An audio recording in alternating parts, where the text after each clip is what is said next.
আসসালামু আলাইকুম। ওয়ালাইকুম আসসালাম ওয়া রাহমাতুল্লাহি ওয়া বারাকাতুহু। ভাইজান ভালো আছেন? হ্যাঁ, আলহামদুলিল্লাহ ভালো আছি। ভাইয়ের বাড়ি? আমার বাড়ি ফকিরপাড়া গ্রাম। ফকিরপাড়া আলম। ফকিরপাড়া গ্রাম। ফকিরপাড়া গ্রাম। হুম। ভাই আমি MS ইসলামিক কুইজ চ্যানেল থেকে এসেছি। আমি আপনাকে 3টা প্রশ্ন করব, 3টা থেকে যদি তিনটির উত্তর সঠিকভাবে দিতে পারেন তাহলে কিন্তু এই আকর্ষণীয় গিফটটা থাকবে। আর যদি একটা উত্তর দিতে না পারেন তাহলে ছোট্ট মোট্ট হলেও একটা গিফট থাকবে। আপনি কি প্রস্তুত? ইনশাল্লাহ চেষ্টা করবো দেওয়ার জন্য। ভাই 1 নম্বর প্রশ্ন হতেছে, কোন নবীকে সাইয়্যিদুল মুরসালিন বলা হয়? ভাই এটাকে প্রশ্ন করব, 10 সেকেন্ড টাইম থেকে এর ভিতরে বলতে হবে। কোন নবীকে সাইয়্যিদুল মুরসালিন বলা হয়? 1 2, একটু ভাবেন না, চিন্তা করলে অবশ্যই পারবেন। 3 4 5 আখেরি নবীকে 6। হযরত মুহাম্মদ সাল্লাল্লাহু আলাইহি সাল্লামকে। কি বললেন? হযরত মুহাম্মদ মুস্তাফা সাল্লাল্লাহু আলাইহি সাল্লামকে। হযরত মুহাম্মদ মুস্তাফা সাল্লাল্লাহু আলাইহি সাল্লাম অবশ্যই একমত নাকি এই কথার মাধ্যমে? নাকি?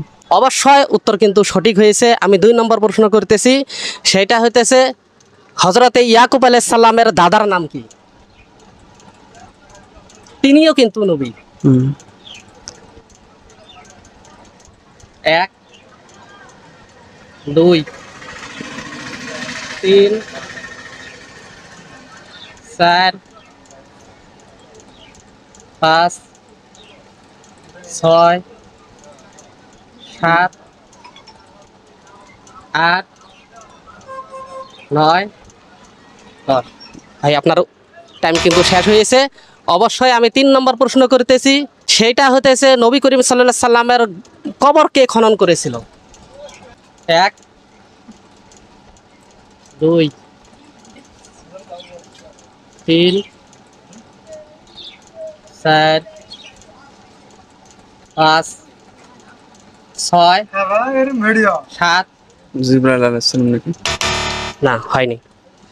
8 9 10। ভাই হযরতে জিবরাইল আলাইহিস সালাম তো ফেরেশতা। হযরতে জিবরাইল আলাইহিস সালাম হচ্ছে ফেরেশতা। নবী করিম সাল্লাল্লাহু আলাইহি সাল্লামের কবর যে খনন করেছিল সে একজন সাহাবী। তো যাই হোক ভাই, আপনার টাইম কিন্তু শেষ হয়েছে। আপনাকে আমি 3টা প্রশ্ন করলাম, 3টা থেকে কিন্তু আপনি একটা সঠিক উত্তর দিলেন। তাই আপনার কাছে কেমন লাগতেছে? আলহামদুলিল্লাহ ভালো লাগছে। ভালো লাগতেছে।